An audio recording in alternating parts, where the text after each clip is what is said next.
Assalamu alaikum and welcome everyone. We're on Ramadan Radio, as you know, and welcome to Hot Topics. You're listening and watching live from London, Ramadan Radio on 87.9 FM, also on Facebook, YouTube, and other media channels. I'm your host, Tamkin Riaz, on Hot Topics. And the hot topic today is Islamic wills and inheritance. And that's very, very important one today, because a lot of problems have been going on with Islamic wills and inheritance because people haven't had them properly done. And this is why we've done this program. Don't forget, you can WhatsApp us on 077 614 60614. So to say, I'm your host, Tamkin Riaz, on Hot Topics. We're going to find out, what is an Islamic will? What is estate planning? What is the purpose of Islamic wills? Who can make them? And what's the difference between Islamic wills and an ordinary will? Who is allowed to make them? What is the difference between Islamic wills and other wills and other normal wills in the UK? What are the funeral requests within the will? Who or what is an executor and what do they do? These are all important questions. When can we amend a will? When can we revoke a previous will? What happens if we're in doubt about a will? So do you change, the will? Is there cost for storage? Who keeps the will? So these are sort of questions we'll be asking our expert guest. And today, our expert guest is going to be Zahur Chawdhry Sahib. He's a senior estate planner and head of Islamic wills at Ferrani Taylor Solicitors in London. He's been doing estate planning and advice for over 30 years. Yes, 30 years. Previously, as a chartered financial planner as well. He is extremely knowledgeable in Islamic wills and inheritance and intergenerational wealth as well. That's a new one for me, intergenerational wealth. Transfers and inheritance law. So have we got Zahur Bhai on air now? We just wait for Zahur Bhai. I think he's got trying to log in. So wills are important. I remember that when I went for Umrah the very first time, many years ago, I had a will done. I was on the internet, actually. It was a copy and paste thing. You got the will, Islamic will, and then you filled in some details. And then I did that. That was quite a few years ago. And then I went on Umrah, because obviously when you go for Umrah, Hajj, and other things, you need to make sure your affairs are in order. And therefore, we had to have a will made. So we did that very quickly, and it worked. Then, obviously, we were going for Hajj as well. And for Hajj, I wasn't quite happy with the off-the-shelf will. So what we did, we actually went to Ferrani and Taylor, actually. And guess what? Zahur Bhai, Zahur Chawdhry, actually did our will for us. And he did our will so that, we were more competent and happy that our will was done correctly by Zahur Sahib. So that was a very interesting experience for us. So we had the off-the-shelf will when we went for Umrah. And then before going to Hajj, Zahur Chawdhry Sahib did our will for us. So I've briefly explained a little bit about wills, and obviously Zahur Sahib, are you online? Yes, I'm online. Assalamu alaikum to you. I've just told everyone Zahur is the senior estate planner and head of Islamic wills at Ferrani Taylor. I've told them about your background. I've also told them about, how I took an off-the-shelf will before going on Umrah many years ago. And then, but when we were going on Hajj, we contacted yourselves, and mashallah, you did a will for us, and we were happy and competent that that will was good. So, how have you been, sir? And how is your Yeah, Ramadan? Alhamdulillah. Alhamdulillah, good, thank you. So, Walaikum Assalam and Ramadan Mubarak to everyone that had joined us. Thank you, Tamkin Bhai, for having me on and on your radio show. You're most welcome. So, I've done your introduction. If you tell us a little bit about wills, why do we have wills? Where does the wills come from? What is the Quran saying about it? What are Sayyid Bukhari and other things, other people saying about it? And why do we have to have a will in Islam? Thank you, Tamkin Bhai. So, narrated by Abu Huraira, Rasulullah sallallahu alaihi wasallam said, "Learn the farahid, laws of inheritance, and teach it, for it is half of the knowledge, and it is easily forgotten, and it is the first thing to be taken away from my ummah. All praise is for Allah, Lord and sustainer of one and all. We praise Him, seek His help, and beg for His forgiveness. Indeed, Allah is the one who gives life, and He is the one who takes it, and to Him shall we return." So, an Islamic will is a legal document that is drafted to ensure that your assets are distributed in accordance with Sharia after your death. An Islamic will requires careful drafting so that the will is compliant with both the law of this country as well as Sharia. There are numerous references relating to wills from the Quran and the Sunnah of Rasulullah sallallahu alaihi wasallam. Simply reflecting on just a few of these references should make one realize the importance of writing an Islamic will. It is mentioned in Surah Al-Baqarah, verse 180. It is prescribed when death approaches any one of you, if he leaves any goods, that he makes a bequest to parents and near relatives, according to reasonable usage. This is due from the God-fearing. It is also mentioned in Sahih al-Bukhari. It is the duty of every Muslim who has anything to bequeath not to let 2 nights pass without writing a will about it.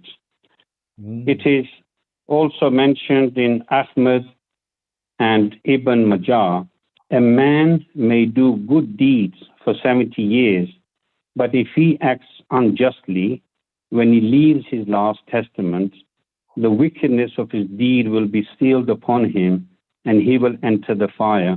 If, on the other hand, a man acts wickedly for 70 years, but is just in his last will and testament, the goodness of his deed will be sealed upon him, and he will enter the garden.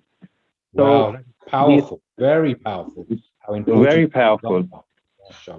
So the Islamic will is likely to include some or all of these provisions. So first of all, we are able to fulfill an important Islamic obligation. So as Muslims, it's a duty for us to have a will before our passing. Secondly, it allows us to clear the debts, pay the cost of the funeral, and pay any legacy intention to any charities for Sadaqah Jariyah. It also, Islamic will allows you to protect and preserve your assets that you worked hard to attain, so that there is no disputes or arguments later. Also, if you have young children, you can appoint guardians, and the guardian clause will be written with the will to ensure that your children do not end up with the wrong people, or worse, end up in care. And these people should be capable of financially looking after your children, those who are likely to provide similar upbringing. Also, you can benefit extended family, orphans, and the poor and the needy in your will. In your Islamic will, you can give up to 1/3 of your estate, which is known as the wasiyah, to whoever you wish. And most importantly, you should consider leaving charity for Sadaqah Jariyah. Also, it provides guidance to your family, choosing your executors, fulfilling your Islamic funeral wishes, and tax planning. Okay, so that is what is an Islamic will, and some interesting points there. If a man has done, 70 years of goodness and prayers, but yet he has not been fair in his will, he will lose that goodness. And yet a man who may have sinned for 70 years, but he's just at the end of his life and has made provisions and a good will, he may enter paradise. He will enter paradise, inshallah. That was Inshallah. one point I picked up. The other point I picked up was that you should not go 2 nights, was it 2 days without a will? That was another Yes, point. absolutely. So at the time of the Sahaba, no one would leave the house without having a written will with them, not only to ensure the assets that they own, but also any debts. So it was very common, but we've gone away from those fundamental basics at the time of Sahaba, but it was very common for everyone to have a will written and kept with them. And the final point from your introduction of what is an Islamic will was that you can bequeath 30%, and then 70% divided Islamically. And so that's the third. So absolutely. So the Islamic will is written in thirds. So 2/3 of the estate, we don't have a say. 2/3 of the estate, we have to follow the Quran and Sunnah in verse 7 to 14 in Surah An-Nisa. So for example, if we have a husband and wife with surviving parents and children, so they will be the primary inheritors of the 2/3. However, you do have up to 1/3, which is 33%, could be left to those less fortunate in the family, an orphan if you adopted one, and most importantly, to leave something for Sadaqah Jariyah, to any charity, to any masjid, so that your good deeds can continue. So you've explained what is an Islamic will, what is the purpose of the Islamic will, and who can make an Islamic will. Okay, so the purpose of an Islamic will is to ensure that as Muslims, we are able to fulfill an important Islamic obligation. From a Sharia perspective, the correct distribution is a compulsory obligation for us as Muslims. And in England and Wales, anyone can make a will providing they are over the age of 18, of sound mind and memory and understanding. So an Islamic will is not just for the elderly.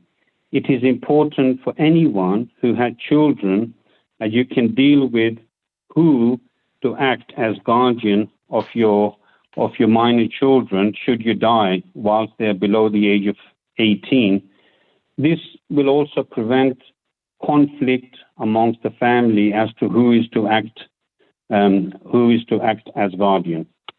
Okay, so that was who can make an Islamic will. And before you came on, I was just saying to our listeners and viewers that I got off the peg on the internet a will before I went to Umrah, and we were, you had to have a will.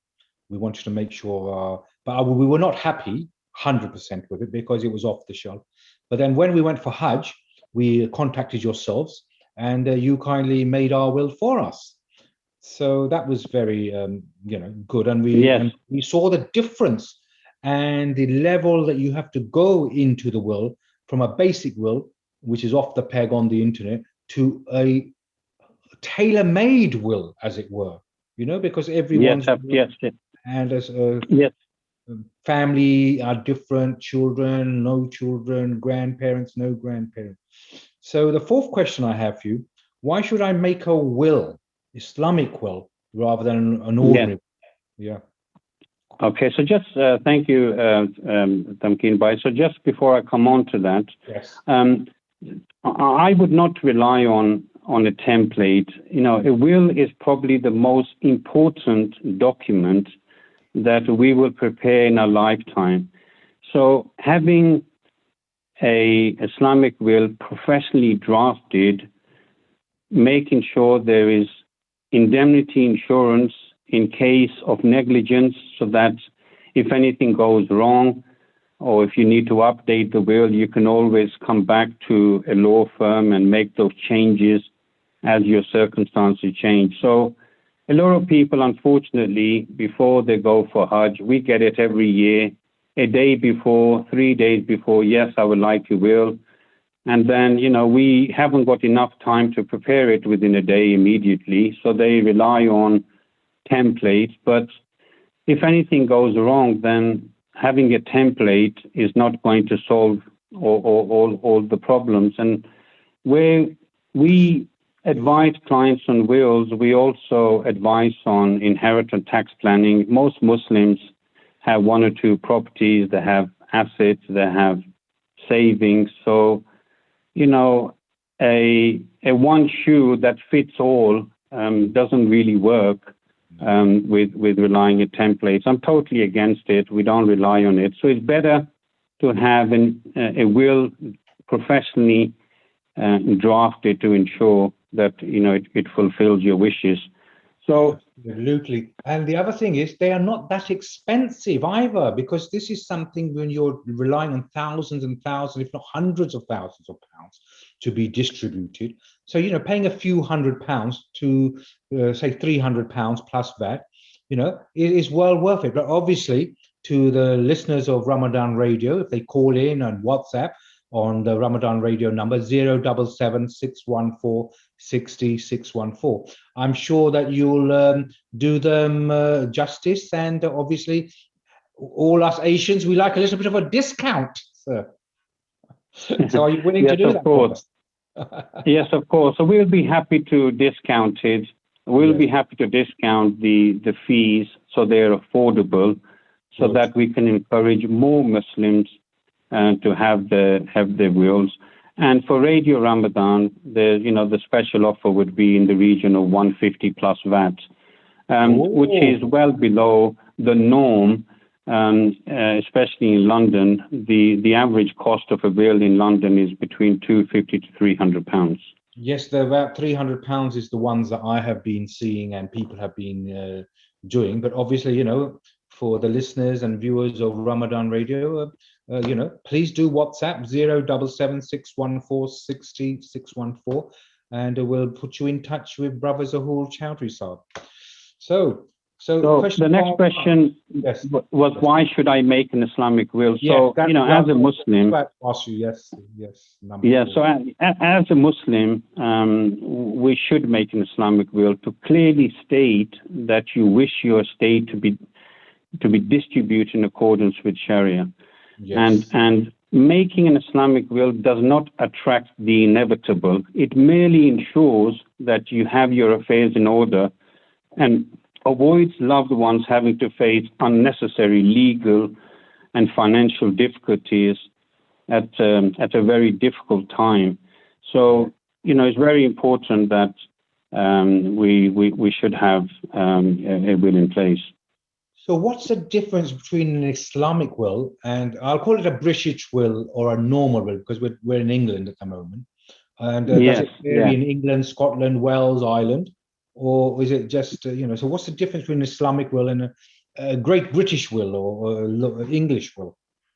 Okay, it's a really good question. So legally, there is not much difference, as both are valid in England or Wales, but practically, the difference lies in how your wealth is to be distributed and who your heirs are.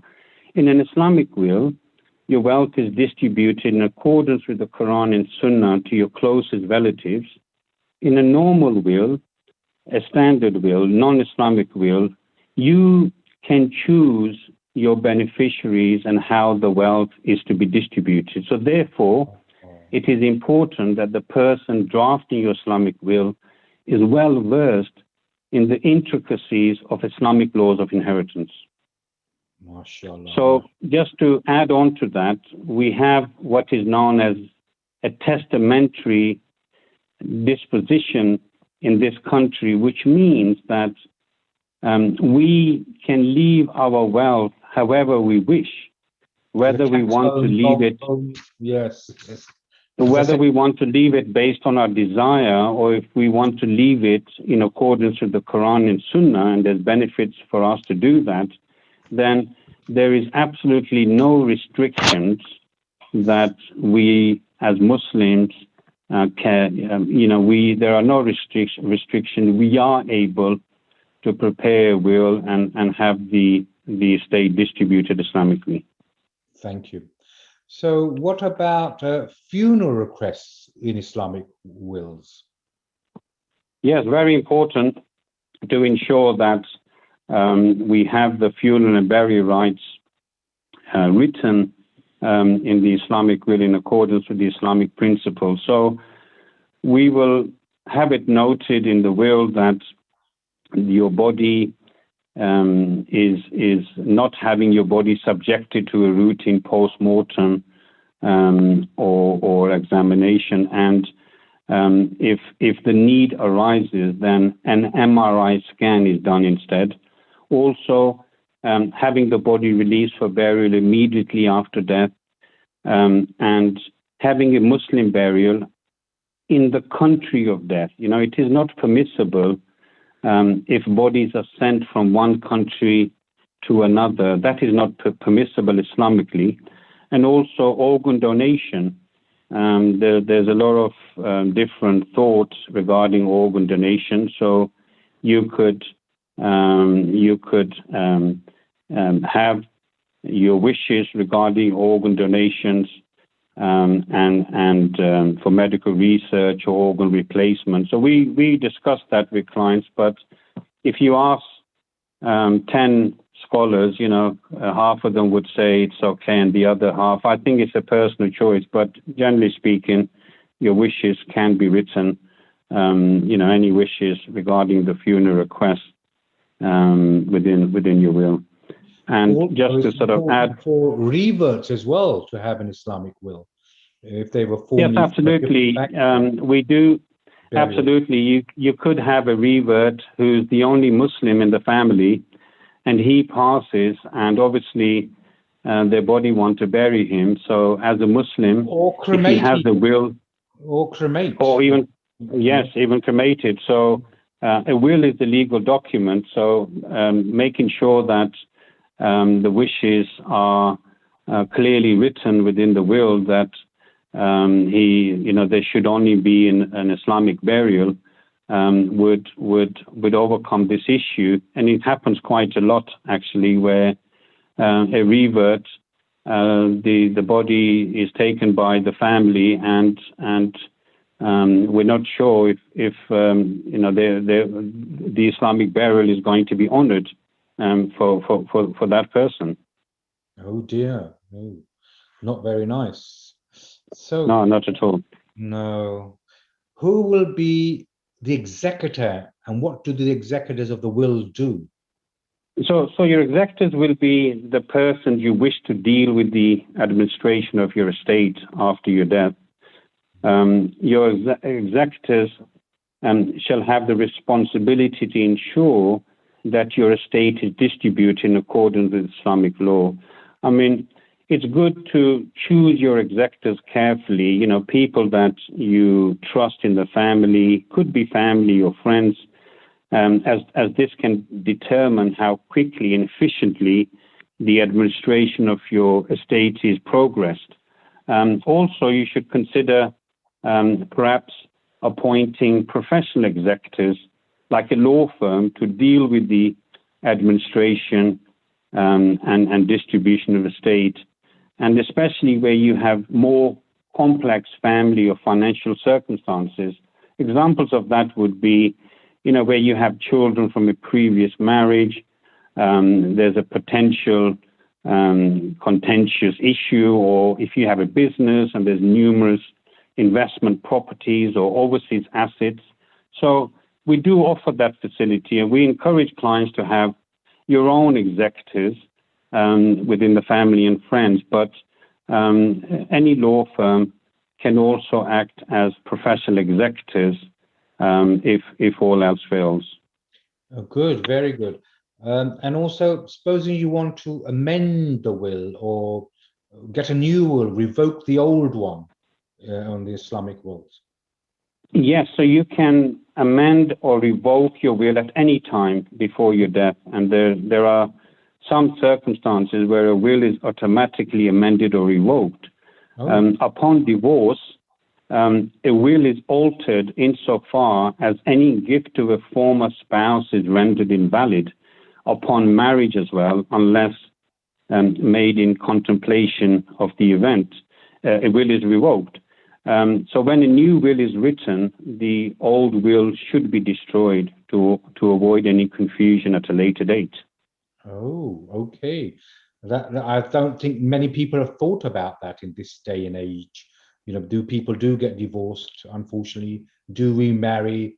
So yes, that's very, very crucial to get it redone. Yes, the common problem we have is that Muslims have the Islamic nikah, and at a later date they have a civil marriage.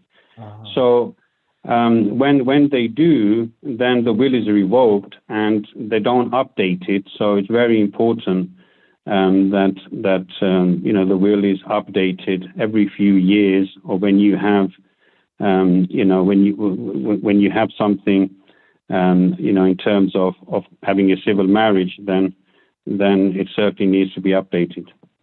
Right, very good. What happens if we don't make a will and we pass without a will, and especially without an Islamic will is really it? Yes. So if you do not make a valid Islamic will before your death, then the intestacy rules will apply. The law does not provide well for modern family situations, and the intestacy rules, in fact, contradict Sharia law. They're the direct opposite. Oh. If you've not made a will, then the law also sets out who is allowed to administer your estate, and possibly not the personal representatives which you have appointed. So if potential beneficiaries cannot be found, then your estate will go to the Crown. Oh dear. We don't want that. We'd rather pass it on to, your inheritance to family and friends and loved ones. What about Yes, absolutely. storage of wills? Sorry, what about storage of wills then? Yes, so who knows about? Yes, so wills. Once the wills are signed and witnessed, the clients have the option that they can be stored securely with us, absolutely free of charge. So I like that. I like the free of charge a bit. You like that? Okay, so we don't charge a fee. We store the documents to encourage clients that if the worst happens, then at least we will be the first point of contact. And alternatively, the clients can keep the wills in a safe place. But we've had cases, many cases, in the last 30 years of me practicing, is that wills were prepared and signed and witnessed, and they were kept somewhere, and the executors don't have an idea as to where they are. So, it's difficult. So it's best to have the wills and ensure that they're kept secure, within the law firm if possible, especially where it's free.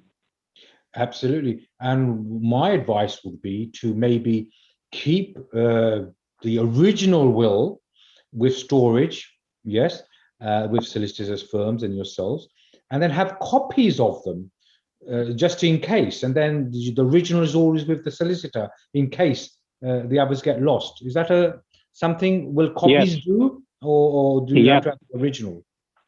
You have to have, we can only rely on the original, but the executors, if the wills are going to be stored within our firm, we have over 30,000 clients, and I would say over 90% of them store their documents with us.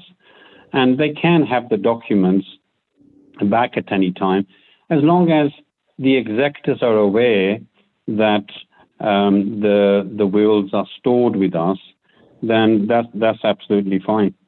No, I think it's a good idea.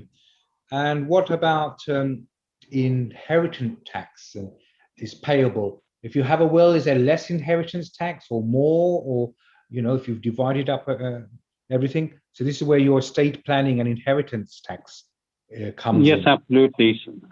So when we take instructions for wills, we do advise clients on inheritance tax planning up to 2 million. If it exceeds 2 million, then we would advise them to seek advice of a tax specialist and maybe an accountant. But inheritance tax is payable on second death, usually by the children. There are 2 threshold bands prior to inheritance tax being payable. For married couples, the combined nil rate band is 650,000. In addition, if you own a property, you have a further 350,000 known as the residence nil rate band. So therefore, a married couple with a property has a combined threshold of £1 million before any inheritance tax is payable. So for example, if a husband and wife have a combined estate, net estate worth, let's say, 1.2 million, then there will be 40% inheritance tax payable on the 200,000. So there will be no inheritance tax for the first million, but 40% tax on the remaining 200,000. So that's for a married couple. Now, supposing one partner dies, but the property was, in both joint names, it will revert to the surviving partner. So will that still be 1 million, or will that Yes, come down?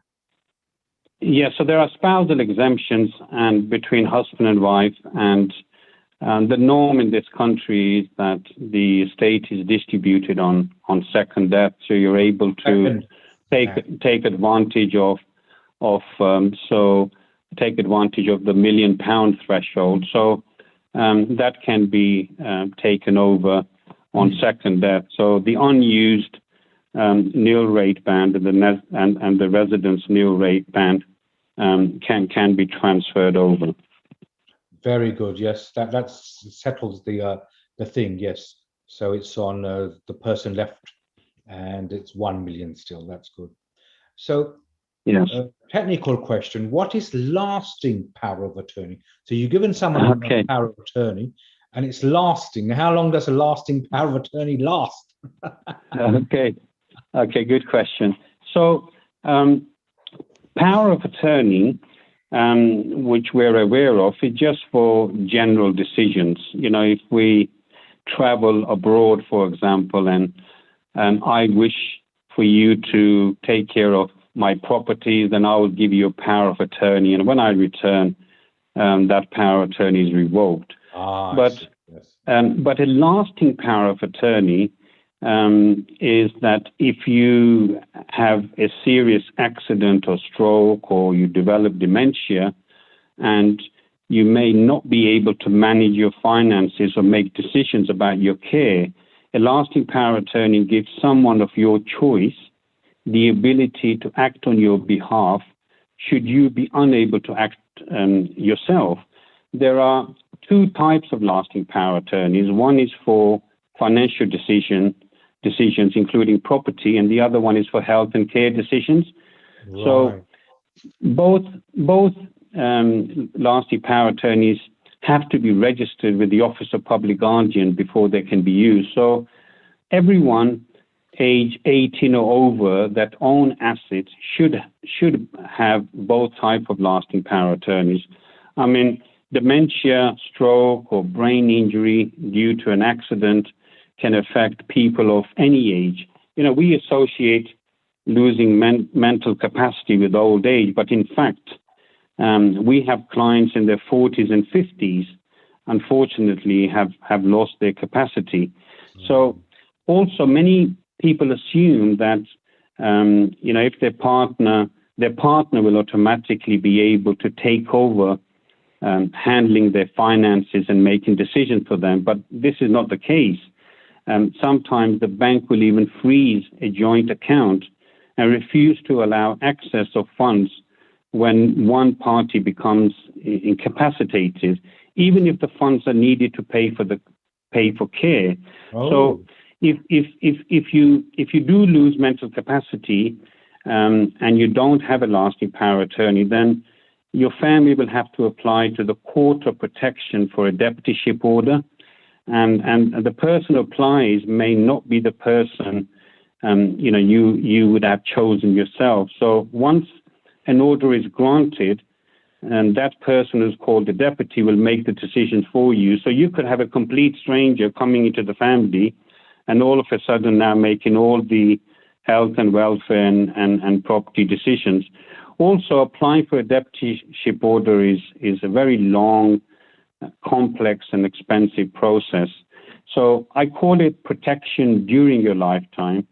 So it's sadly only 6% of the UK population has lasting power attorneys, and so it's very important. The property and financial affairs can be used for decisions such as paying household care and other bills, claiming, receiving, using benefits, pensions and allowances, making or selling investments, buying or selling your home, and the health and welfare can be used for decisions such as the type of medical care you receive, whether you stay in your home or move into residential care, what you eat from day to day, the daily routine, who do you meet. So all of those things. So it's very important, especially where you have assets, to ensure that you do have protection during your lifetime.